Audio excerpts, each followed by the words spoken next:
guys. Oh, we are too far ahead. Good morning, or good night, or good afternoon, depending on whenever you're doing this. Today is September 29th, 2020. It is Tuesday. The season is fall, and excuse me, there will be a lot of clouds in the sky, but there's not supposed to rain today. It's supposed to be pretty chilly this morning, but as the day goes on, it's supposed to get a little bit warmer and turn out to be a pretty good day. Ooh, I said the month and the day, comma, and the year. Miss Acton wrote it right. All right, so we're doing reading with Miss Acton today. We're going to be reading a story about a bear and a squirrel that's getting something that they really, really like, which is nuts from trees. So today's lesson, I will do. What will you do after you're done with the lesson today? You will say, I will identify the message, lesson learned, moral of a fable by using clues in the story. So, message, lesson learned, and moral are all the same thing. They mean the same thing. So, you could just change this to saying, I will identify the message of a fable by using clues in the story, or any of the other two, and it would completely make sense. So we're going to do the definition of moral because I feel like if I ask a student what is the message of this story, you do a pretty good job of telling me what it is. What's the lesson of learned of the story? That one's pretty easy to explain. So what's the moral of the story? That's one that we tend to not understand as much. So we have our Jamboard, and I'm pretty sure it's not blank. Dang it. Well, it's okay. So Miss Acton practiced our Jamboard, and so our word is moral. It says a lesson that teaches you good from bad. So whenever I think of a lesson that teaches, I think about a teacher up at a board teaching you a brand new lesson. So to show my drawing, I did a teacher in front of a smart board teaching a lesson, teaching her kiddo something new. And then what's so important about that lesson, that a moral is that it doesn't just teach you a new way to add or subtract. Come on, baby. You're okay. Oh, but Chuggington's on. I think she's okay. So, what's different about a lesson that Miss Acton might teach you, Miss Ramos might teach you, Miss Just might teach you, is that they might be teaching you how to add and subtract a new way, how to look at a word and break it into syllables to read it. This moral is a different lesson that teaches you because it takes something maybe that you might do that's not so good, might be bad even, and change it from bad to good. So it teaches you good from bad. All right. So on the picture, I put a plus symbol, which should stand for good, with a thumbs up below it. I know the thumbs up is pretty sad. And then a subtraction symbol, which means take away, usually not good, with a down arrow. And then I put a cross through the bad and put arrows and a smiley face towards the good because it wants you to get rid of the bad and change your ways to be good ways. So basically, a moral teaches you to be a better person, which is a good thing. We all need practice at that at some point or another. And then I found this poster in Google search. It says good always triumphs over evil. And triumph means that it always overcomes, it always beats, it always takes over evil. So good will always take over, will always be better than evil. And then when we use it in a sentence, I typed one and then I wrote one too. So my sentence that I use is when I hear the moral of a story I read, I know it is teaching me something good, which is perfect. The moral of the story was good. So normally whenever there's a moral of the story, there's normally a character that's doing something bad. And then they change their ways, they learn a lesson, and at the end of this, you come back from that story thinking, oh my gosh, I do this in my life too. I do something similar to this. How can I make it go from good to bad? So that's our Jamboard. All right, so going back to our story. So you will basically be reading a fable, which we learned yesterday is a story that teaches you a lesson that has animals in it. So you're going to read another fable and you're going to look for clues, little details in the story to tell you how you can find or identify the message, lesson, or moral of the story. So here are some of the posters that Miss Ramos did for you guys last week to kind of get you back up to speed. So remember, Miss Acton told you the story about the homeless guy and how, I all assumed that he was just a yucky, dirty, smelly, stinky guy, and I didn't really want anything to do with him. And then he told me his story, a lesson, a story, and it taught me that, he didn't choose that life. It was because he saw some really yucky things in his life. It brought him to see that, the world wasn't that great, and then it made him make poor decisions, which helped him keep himself from not getting a job. And if you don't have a job, you don't have money. If you don't have money, you can't buy cars and clothes and food. And that's how he ended up being homeless. So it taught me something. It influenced me to say, oh, well, this guy isn't a bad guy. He just had some really rough times in his life. I'm influenced to think that he's really a good guy. He just didn't have everything that he needed to be successful. And I thought to myself, you know what? I want to be a better person. I want to go from being bad to good. So I think I have some money in my wallet. And then it taught me how to act. I'm going to get into my wallet. I'm going to pull out that money and I'm going to give it to this man to use to maybe buy him a meal tonight.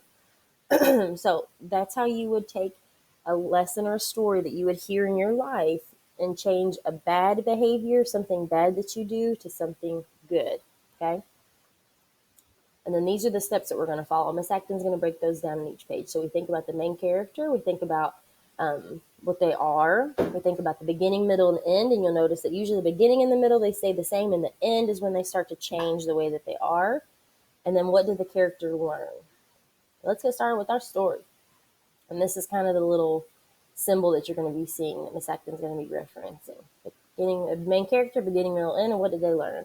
So the story we're reading today is called The Bear and the Squirrel. Once upon a time, there was a bear that was sleeping in a cave. His friend, the squirrel, came and woke him up to help him get a nut out of a tree. Even though squirrels are made to climb trees and get nuts, Squirrel was feeling lazy. Usually not a good thing.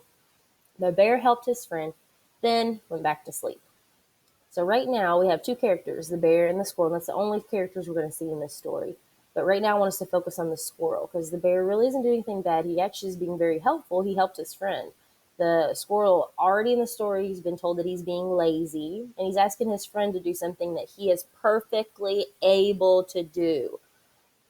So in the beginning of the story, we're learning the squirrel is lazy and he can get that squirrel on his own. He's just not doing it. All right, next part of the story. A few minutes went by, and the squirrel asked the bear to help him again. The bear helped his friend, but went back to sleep. A few minutes later, the squirrel asked the bear to help him with another nut.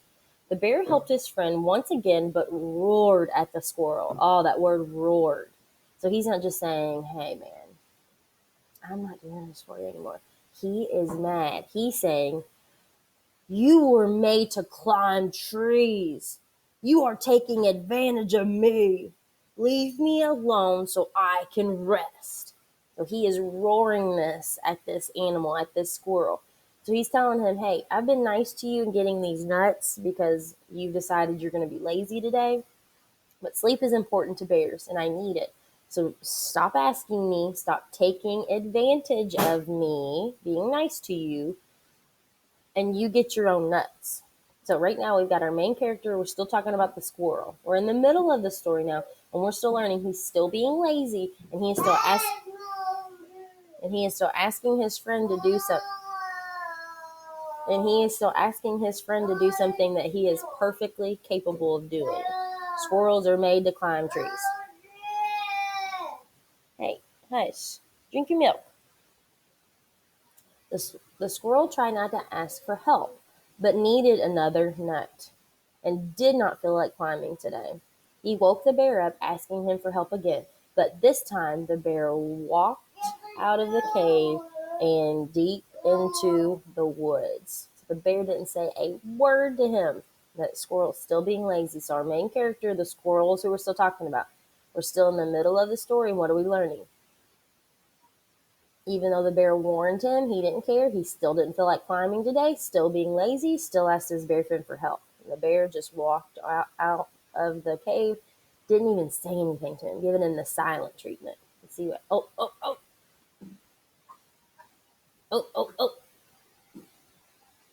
oh my gosh.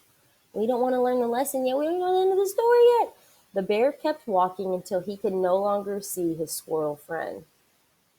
The squirrel was not worried about eating another nut. He was worried he lost his friend.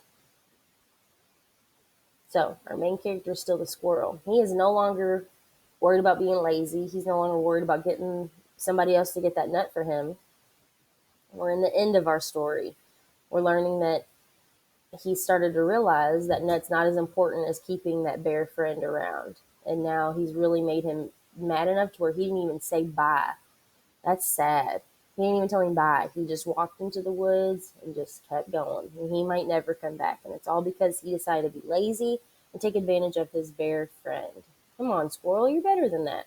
So, what I took from this as the moral or lesson learned or message of the story is do not take advantage of your friends. It's not fair. If you are capable of doing it, don't make your friends do it. And a great example I feel like that I could use is okay, if you get handed a test while we're in school and Miss Acton, Miss Ramos, Miss Justice, all right, the first thing I want you to do is put your name on it. Put your name on it. And your friend's next to you. And he's just like, my hand's just, I don't feel like doing this. Hey, Jimmy, will you put my name on my paper for me? Yeah, just write it right there. Yeah, yeah, it's Timmy. Or even lazier if the friend said, "Hey, write my name on a paper," and the friend says, "Well, what's your name? Can you spell it for me?" You can just figure it out. Just guess. I'm too lazy to even tell you how to spell it. That's what I'm talking about. You are perfectly capable of writing your name. That's something that you've been practicing since you're in kindergarten, some of you even sooner than that. So you know how to write your name. How dare you ask somebody else how to write your name on a test just because you don't feel like doing it? That's what the squirrel was doing. Squirrels' bodies are literally made to climb trees and get food out of them. How dare he ask somebody, a bear, who is huge, who really is not made to climb trees and get nuts. They're made to climb trees to get safe. They're not made to climb trees to get food. So they're just made to help climb up a tree and then just hold themselves there. Not have to take a paw and reach to try to get something. And the bear still did it. That's nice of him. So don't stop. Don't keep taking advantage of that friend of yours. Okay. So a great example of that would be you asking someone else to write your name on your paper because you just decided that you didn't want to. And maybe the first few times it's okay, but after that, your friend's going to be like, yo, you know how to write your name? Stop asking me.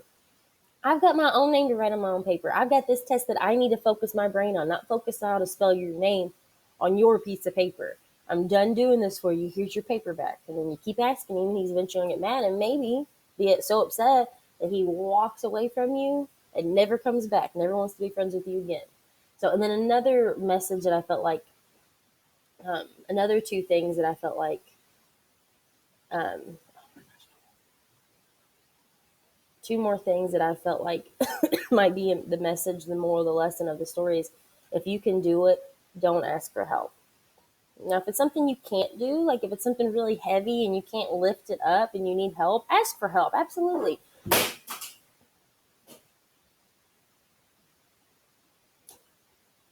But if it's something like writing your name on a piece of paper or a squirrel going to get a nut, you're all right, or a squirrel going to get a nut, you don't need to ask for help. You can do that on your own, and you need to do it on your own and stop being lazy. And then the last message that we could get is maybe don't be lazy. Just do it. People don't like being around lazy people.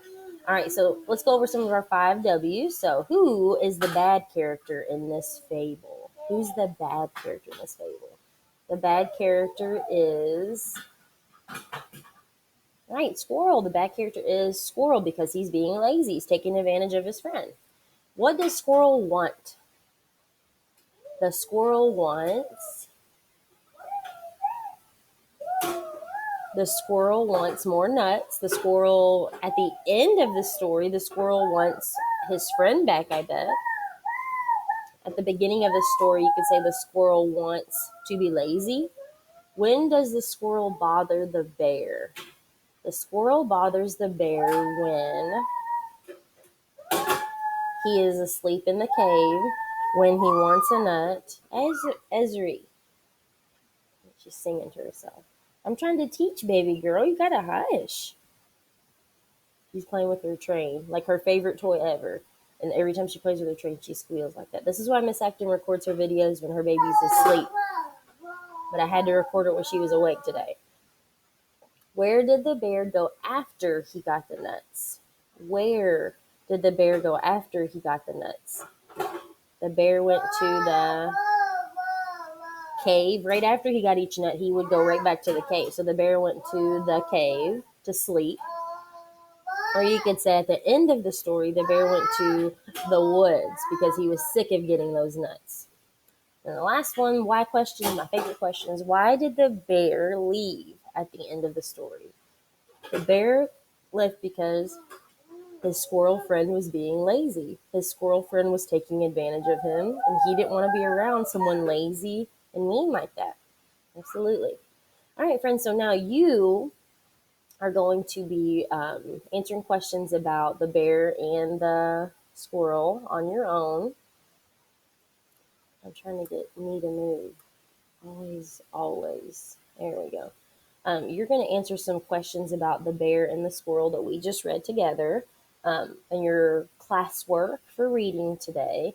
But then I also have a passage about the goat, the fox and the goat. I think that was a really funny one. I laughed whenever I read it.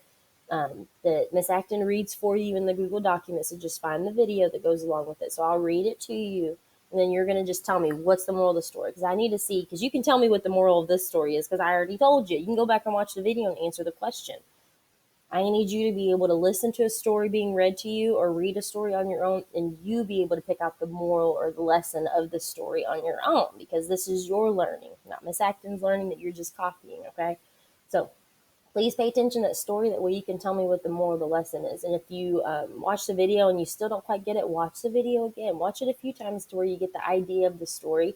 Because once you get those other details out, like how the fox acts, how the goat reacts, all that stuff, then you can really pinpoint and focus yourself on how that character changes throughout the story and what they notice at the end and what they're being taught at the end to change themselves from bad to good. Okay, so have fun, stay safe. Miss Acton loves you.